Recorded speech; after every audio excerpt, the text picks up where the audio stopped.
Film dibuka dengan sepasang kekasih bernama Hess dan Eddie, yang sedang memata-matai seorang wanita bernama Catherine. Rencananya, Hess dan Eddie akan menculik Catherine, lalu meminta uang tebusan pada ayahnya, yang dikenal sebagai pengusaha berlian paling kaya di kota itu.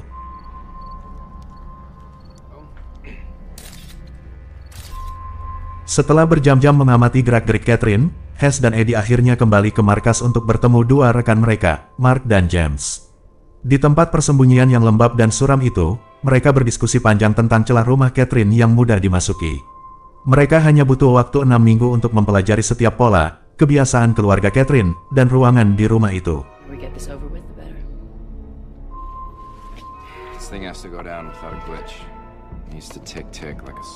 6 minggu kemudian, kini mereka pun sudah siap menculik Catherine.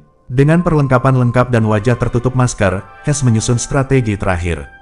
Eddie diminta masuk lewat pintu depan, sementara James masuk lewat pintu belakang. Let's do this.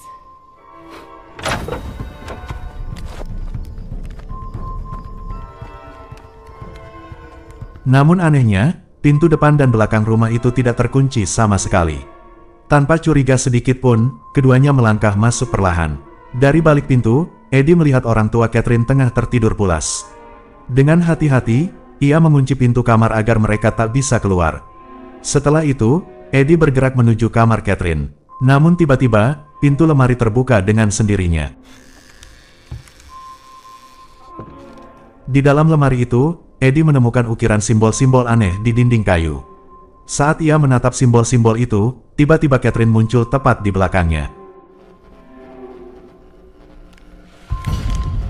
Eddie yang terkejut, langsung menodongkan pistol. Namun sebelum sempat bereaksi, James datang dari belakang dan membekap mulut Catherine, lalu membawanya ke mobil.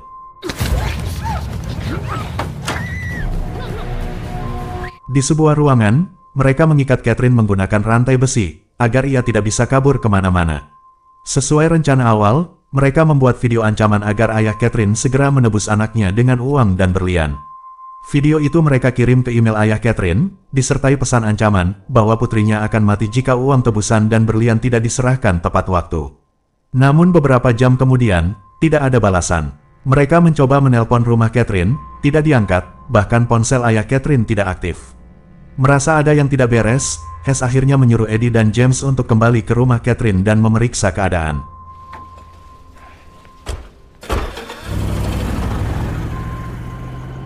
Sesampainya di sana, Eddie dan James pun mulai perlahan masuk, dan berpencar agar lebih cepat menemukan orang tua Catherine.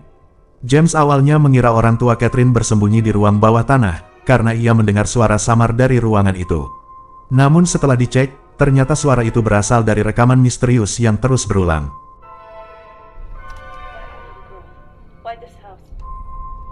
Saat James menelusuri lagi ruangan itu, ia melihat pemandangan yang mengerikan. Di depan matanya, dua orang pastor tergeletak tak bernyawa, dengan tubuh mereka yang dipenuhi luka. James yang ketakutan, langsung berlari keluar membawa rekaman itu. Sementara itu, Eddie mulai masuk ke kamar orang tua Catherine. Di sana, Eddie juga dibuat syok saat melihat orang tua Catherine sudah tewas dengan menggenaskan. Ia pun keluar dari kamar itu, dan tiba-tiba ia melihat foto Catherine berpindah-pindah posisi, disusul penampakan sosok hantu gemuk yang mengerikan.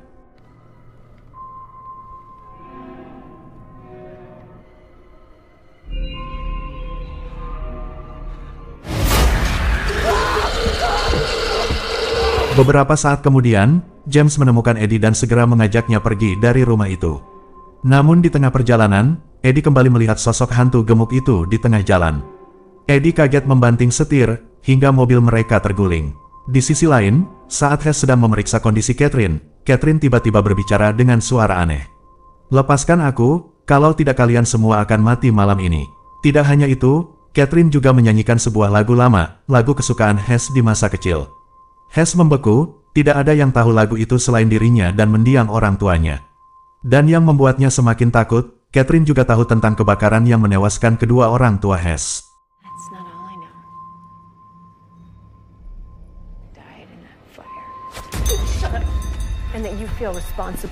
Sementara itu di ruangan lain, Mark melihat jejak kaki anak kecil.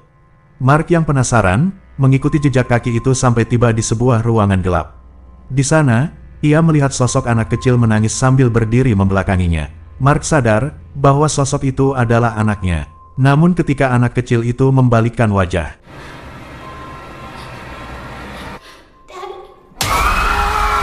Mark yang ketakutan, menembakkan pistol ke segala arah, namun pelurunya hanya mengenai dinding. Ia sadar, semua itu hanyalah halusinasi. Di waktu yang sama, Hess juga mengalami hal serupa. Ingatan masa kecilnya kembali muncul, rumahnya terbakar, dan di sana, sosok ibunya menampakkan diri memanggilnya.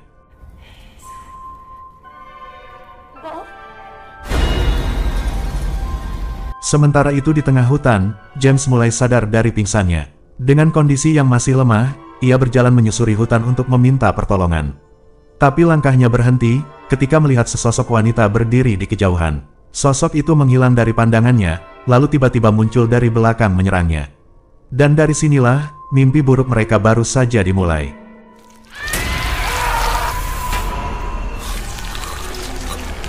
Saat ditemukan oleh Eddie, James sudah dalam keadaan sangat lemas. Tanpa pikir panjang, Eddie langsung membawanya kembali ke markas. Namun semenjak kejadian itu, James mulai bertingkah sangat aneh. Ia jarang bicara, hanya duduk menunduk, dan sering melamun menatap dinding kosong berjam-jam. Merasa khawatir, Eddie mulai bercerita kepada Hess dan Mark, bahwa ia telah menemukan orang tua Catherine sudah tewas mengenaskan. Dan yang lebih mengerikan lagi, ia juga menemukan 2 orang pastor dalam kondisi tak bernyawa di ruang bawah tanah. Mereka lalu memutuskan untuk memutar rekaman video misterius yang sempat ditemukan James di rumah itu. Ternyata, video tersebut berisi rekaman Catherine sendiri. Dalam video itu, Catherine berbicara dengan wajah ketakutan, menceritakan bahwa selama ini ia sering merasakan hal-hal janggal di rumahnya. Pintu yang terbuka sendiri, bayangan yang bergerak tanpa arah, dan suara langkah kaki di lorong setiap tengah malam.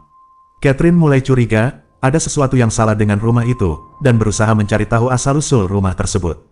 Setelah menelusuri ruang bawah tanah, ia menemukan simbol-simbol aneh yang diukir di dinding, simbol yang ternyata berkaitan dengan pemanggilan iblis.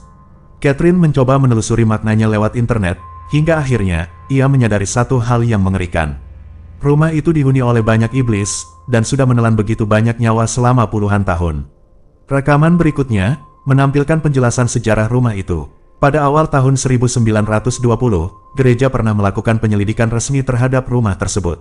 Namun anehnya, penyelidikan itu dihentikan tanpa alasan yang jelas. Lalu pada tahun 1941, seorang wanita bernama Mary Ellison dan cucunya, Bradley, ditemukan tewas di rumah yang sama. Tahun 1960, sebuah keluarga bahagia menempati rumah itu, tapi hanya seminggu kemudian, sang suami membantai istri dan anak-anaknya sendiri sebelum bundir. Kasus terakhir yang disebutkan dalam rekaman membuat semua orang di markas itu membeku. Catherine menyebut nama John Davis dan istrinya Mary, orang tua dari Hess. John Davis adalah pengusaha berlian sukses yang dulu bekerja bersama ayah Catherine. Namun setelah kebakaran besar yang menewaskan orang tua Hess, rumah itu diambil alih oleh ayah Catherine. Dan ternyata, sejak saat itulah, kutukan rumah itu berlanjut. Eddie dan Mark terdiam, mereka menatap Hess dengan tatapan tak percaya. Hess akhirnya mengaku, ia memang pernah tinggal di rumah itu. Setelah orang tuanya meninggal, ayah Catherine mengambil alih rumah dan bisnis berlian ayahnya, John Davis. Itulah sebabnya Hess tahu, di dalam rumah Catherine ada banyak berlian yang belum ditemukan. Namun sekarang semuanya menjadi jelas, bukan hanya harta yang tersisa di sana, tapi juga kutukan yang masih hidup. Rekaman berikutnya, kali ini, Catherine menjelaskan alasannya membuat video itu. Ia berkata bahwa ia ingin memperingatkan siapapun yang membeli rumah tersebut, agar segera pergi dan tidak menjadi korban berikutnya. Dalam video itu, Catherine memperlihatkan sebuah simbol aneh yang terukir di tubuhnya, simbol yang sama dengan yang ditemukan di ruang bawah tanah. Rekaman selanjutnya, memperlihatkan 2 orang pastor yang datang untuk melakukan pengusiran iblis di rumah itu. Namun proses pengusiran itu gagal total. Keduanya menyadari bahwa jiwa Catherine sudah sepenuhnya dikuasai iblis, dan jalan satu-satunya, mereka harus membakar tubuh Catherine untuk menghentikan kutukan di rumah itu. Namun orang tua Catherine memberontak, mereka tak sanggup melihat putrinya dibakar hidup-hidup. Di saat itulah, iblis dalam tubuh Catherine bangkit dan mengamuk. Benda-benda tajam di ruang bawah tanah berterbangan, dan menancap ke tubuh kedua pastor dan orang tuanya. Semua tewas seketika, dengan cara yang mengenaskan.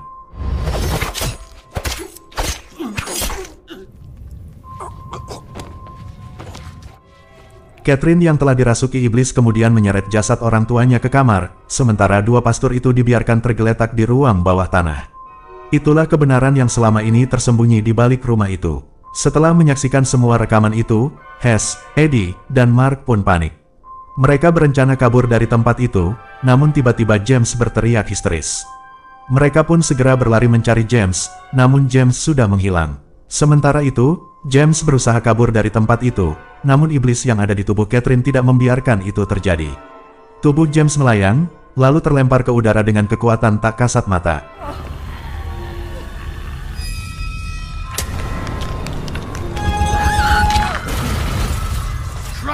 Eddie segera berlari mencari James, sementara Mark dan Hess memutuskan menghadapi Catherine dan mencoba membunuhnya. Namun, iblis di dalam tubuh Catherine terlalu kuat. Move, Hazel! Find the others! Go, go, go, go!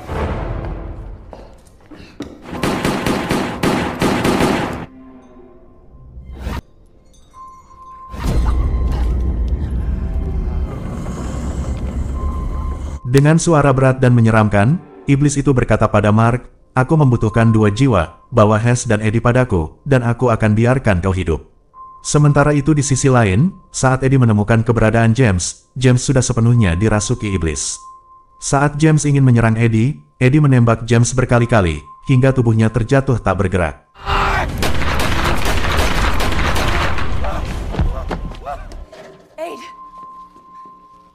Tak ada waktu untuk bersedih, Hess menarik Eddie untuk segera kabur. Namun tiba-tiba Mark muncul sambil membawa pistol, memaksa mereka kembali menemui Catherine. Dalam keadaan tak berdaya, mereka dibawa ke hadapan Catherine, dan iblis di dalam tubuh Catherine pun langsung menyerang mereka dengan brutal. Oh, fuck! I brought you them. Hazel has the keys. You have your souls. Ed berusaha menyadarkan Mark, memohon agar ia membantu mereka. Namun Mark yang kebingungan malah membuka rantai yang mengikat leher Catherine. Kini, Catherine benar-benar bebas.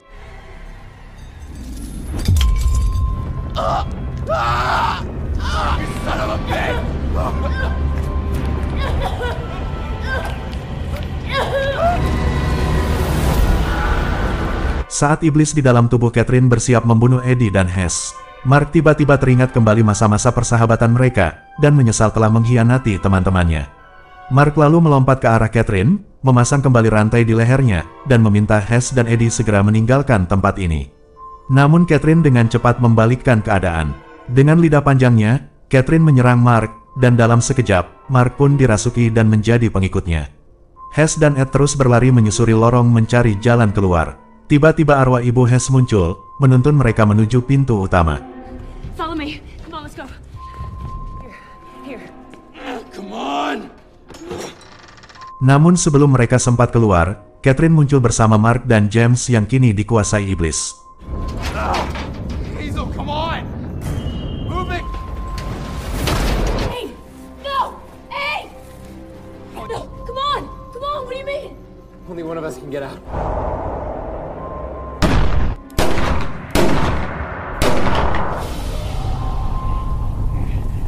Eddie menembakkan semua peluru yang tersisa, namun iblis itu menggerakkan tangannya, membuat peluru-peluru itu berbalik arah dan mengenai tubuh Eddie sendiri. No! Hey!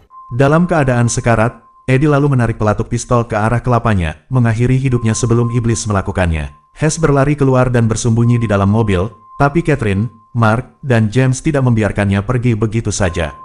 Di dalam mobil itu mereka menyerang Hess, sampai akhirnya, ibu Hess muncul kembali melindungi anaknya.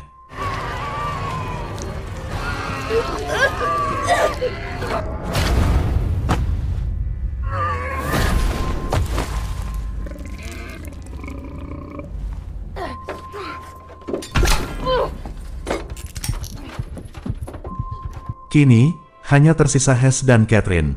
Dengan penuh amarah, Hess mengambil bensin, lalu menyiramkannya di sekitar mobil. Ia menyalakan api, dan dalam teriakan mengerikan, iblis itu terbakar hidup-hidup hingga lenyap untuk selamanya.